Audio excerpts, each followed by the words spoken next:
So what options are OEM on my Tacoma?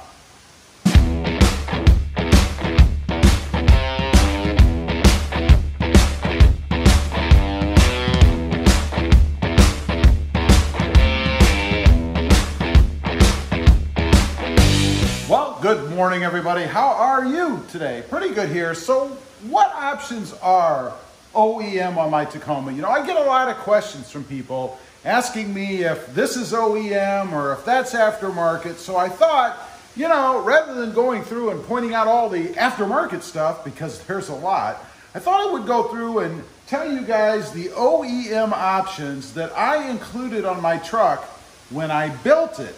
In other words, you can order these things for your Toyota Tacoma. They'll either come from port, I guess that's where they put some of the aftermarket things on, or the truck will be delivered with these things already on it. So let's start off with what's probably the most asked about option.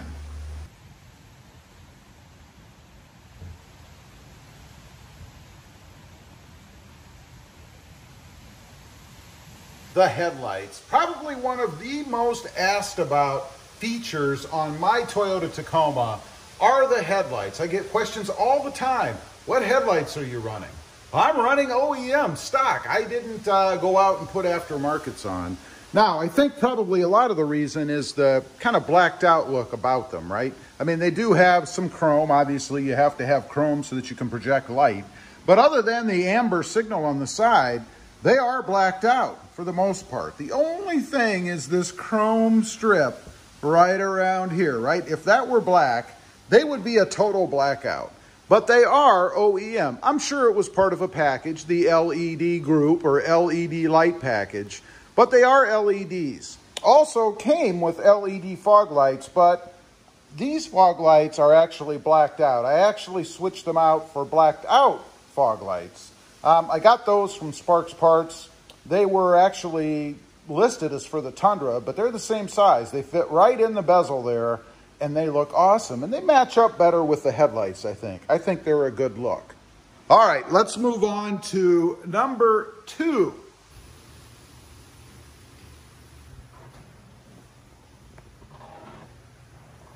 As you saw there, I'm hoping, these are the LED bed lights. I get questions about these too. Did I put them in aftermarket? Is there wiring under there? You can see I do have them, and I did add these to the truck at the time when I was having it built. You know, I just figured I really couldn't put them in myself for much less than they were charging for them. I don't remember the exact price, but it wasn't a ton less, or a ton more, I should say. I do believe that wiring is pre-existing or is already in all of the trucks that they put out. I know there will be a cap over this area if you don't have the LED lights, one there and one on the other side, but I believe the wiring is included at manufacture because frankly, it's just quicker and easier for Toyota to include it and put it in every truck than to separate all the ones out that don't have it. So you can install them yourselves. I've heard it's like a 10-minute job. I have never done it myself, but that's pretty simple, I think, if the wiring is already there. You just pop that cover off, wire the light real quick, shove it in the hole. It's probably some sort of a little bracket or arm that pops out that holds it in, and that's about it. Now, let's move on to number 3.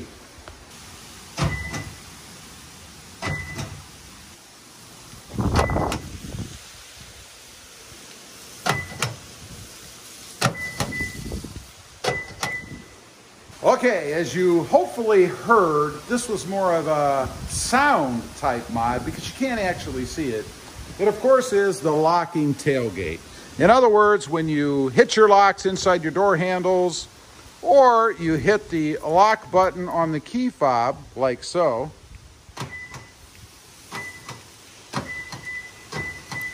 it automatically locks your tailgate. This, I believe, was about a $279 option, something like that. And it's pretty simple to do. Once again, if you don't have it already yourself, you just pop off these screws.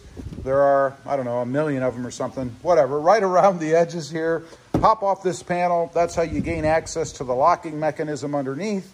And then you just have to run wiring up to the front somewhere without going into detailed instruction and connect it up. It's pretty easy. I believe the wiring connection is in the footwell of the passenger side up front. At least it's where it used to be. Pretty handy mod. I love having that. You know, depending on what part of the country you live in, tailgate theft is a thing.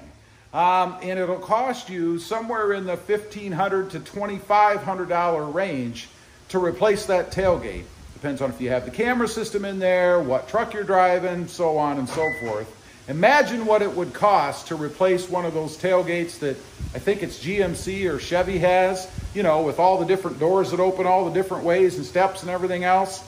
Those things must cost a fortune. This makes it pretty simple. I never have to remember. I just hit the fob or the lock inside the door and it locks everything up. Of course, for the purists out there, we still do have the old key slot here. I could run around and lock it manually if for some reason I wanted it locked but didn't want to lock the rest of the truck. I could do that as well. One other thing I'll mention to when this comes in handy, if you have a tonneau cover and you're trying to keep stuff secure in the back, obviously if you put that tonneau cover down, particularly if you have a hard tonneau cover, and then go ahead and lock it up, it's pretty darn secure. Nobody's going to be able to get in, at least not without a ton of effort. All right, this next one, there isn't going to be any dramatic filming because this mod doesn't do anything. Well, it doesn't do anything mechanically. What I'm talking about, of course, is inside, and it is the leather seats. This was something that I wanted with this truck because, frankly, I just think it gives the truck a classier look. It's easier to take care of, easier to keep clean. You know, leather doesn't stain unless you really put an effort into it. And there's really a little maintenance to it. Yeah, you should put some leather cleaner on it or whatever, but they always look nice in the truck. And if you do, you know, get dirty or whatever, and you don't want to get any mud or anything in the crevices, just put a cheapo seat cover on. Pretty easy. You can rip it off when you're done, and they'll still look just like brand new when you want them to. Again, it was an option on the truck. I'm sure part of some grandiose package where I got other things, but well worth having, I think. They're more comfortable, I think, a little bit than the cloth seats are, but I will say they are firmer.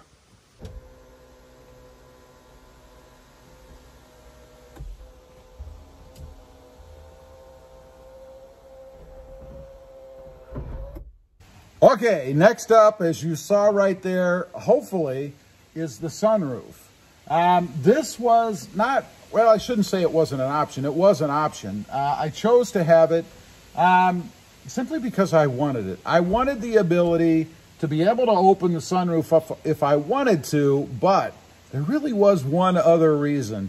As a YouTuber, sometimes it's nice to be able to mount a camera from up above to be able to shoot straight out the front of the truck or to kind of include yourself in the picture while you're talking about things that are either on the dash, maybe the shifter, or maybe straight out of the windshield of the truck.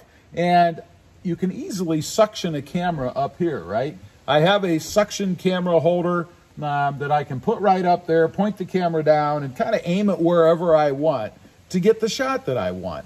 That's really the reason that I got a sunroof in my Tacoma.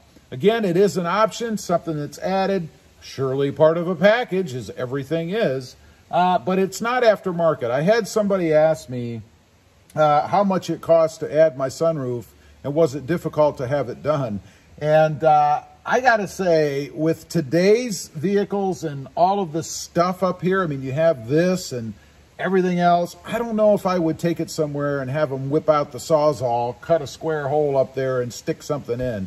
Those days are gone, I think. I had it done once in a Ford Ranger that I had 310 years ago, but it didn't even have any cloth or anything on the ceiling. It was just metal, you know, so it was pretty easy to do that. You didn't have to worry about slicing through wires or, you know, messing up your nice cloth, you know, finish up here or anything. So I think those days are probably gone. We've come to the last one, number 6, and I get asked about this one probably about as much as I do the headlights up front. And what I'm talking about is the color matched rear bumper. You know, all the off-roads that I had seen in the past came with a chrome rear bumper. Now, I know it's package related, right? Depends on what you're getting, what you're ordering. But I was fully expecting to have chrome caps on the back of this truck when I got it.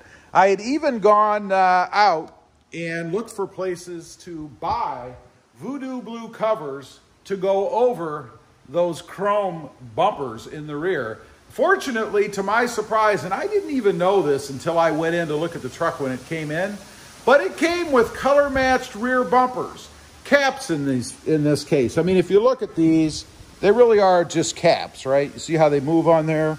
They're really over just some sort of, feels like plastic or something back there anyway. I can only imagine what would happen if you ran into something with one of these. Probably not going to do very well. But again, they are an option apparently. I'm sure they came as a result of some package that I ordered. And I did put a lot of stuff on this truck. But again, I was shocked when I went up there and relieved and happy when I first saw this truck, because I definitely did not want chrome bumpers. Anyway, that's just a few of the OEM options that came on my truck. Again, people ask me, you know, did you put that on aftermarket? What did it cost to have you added? Well, the answer, or have them added, I should say. The answer to that is simple. They were part of the deal. When I built the truck, I included them. And make sure that if you're looking to build a truck, in other words, you're going to go in, sit down, option it out, and order it, that indeed you check out all of these things that you might want to have added before you get the truck. In other words, you're not looking to have done aftermarket. Also, real quick, I have 2 additional channels. The first is RobMotive JT, all about my 2020 Jeep Gladiator. And the second is RobMotive Civic, about my experiences with the Honda Civic Type R and the Honda Civic Sport Hatchback. Check them out, and if you're interested, why the heck not subscribe? Don't forget to click that notification bell so that you don't miss out on any upcoming videos. And do me a favor, smash that subscribe button on the way out. Thanks for watching. Stay safe out there. Bye.